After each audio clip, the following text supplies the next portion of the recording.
और हम सभी उसके अनुकूल चलते हुए सुखद परिणाम पूर्व में पाते रहे हैं। ये भारतीय जनता पार्टी का संगठनात्मक ढांचे का ही रिजल्ट है।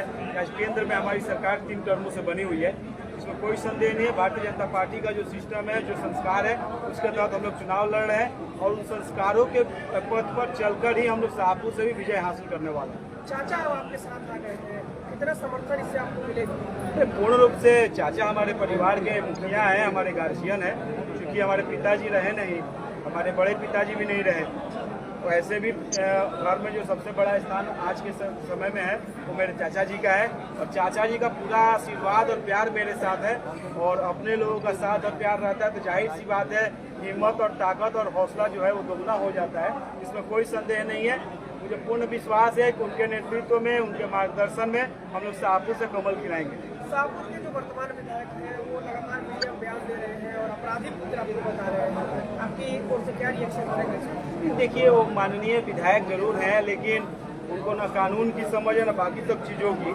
व्यक्ति को अपराधी खाली कहने मात्र से नहीं हो जाता है। आपको मैं बता दूं, मेरे पिताजी को किसी भी कोर्ट ने, हिंदुस्तान के किसी भी कोर्ट ने एक दिन के लिए भी किसी तरह का कोई सजा नहीं सुनाया, ना ही उनके ऊपर किसी को भी एक थप्पड़ चलाने का भी किसी केस में आरोप तय किसी कोर्ट ने किया था जब तक वो जीवित थे।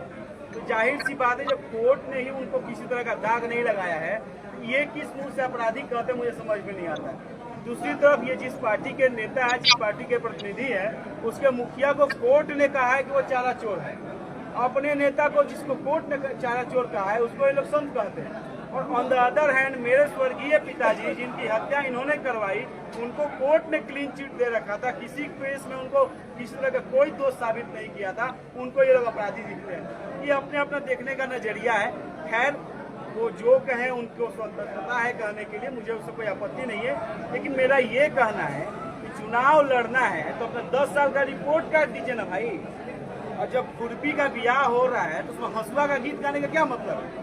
आज 10 साल आप विधायक रहे हैं, 10 सालों में आपने क्या काम किया है क्षेत्र में, क्षेत्र की जनता का क्या सेवा किया है, वो रखना नहीं चाहते, क्योंकि वो पूरा पेपर ही उनका ब्लैंक है। 10 सालों से उन्होंने सिर्फ शाहपुर की जनता को ठगा है। यहाँ के जो विकास का जो फंड आता है उसमें घपला किया है, कमीशन खाया है। प्रमाण स्वरूप आप जाके जवैनिया गांव देख सकते हैं, तो एक पूरा गांव खत्म हो गया, उसका 9 करोड़ रुपए लोग खा गए। पब्लिक प्लेटफॉर्म पे, पब्लिक फोरम पे पूर्ण रूप से एक्सपोज हो चुके हैं। अपनी चेहरा को ढकने के लिए फालतू बातें कर रहे हैं। जनता इनके बदलाने में आ नहीं रही है। जनता अपना मूड बना चुकी है। शाहपुर से इनकी विदाई इस बार तय है।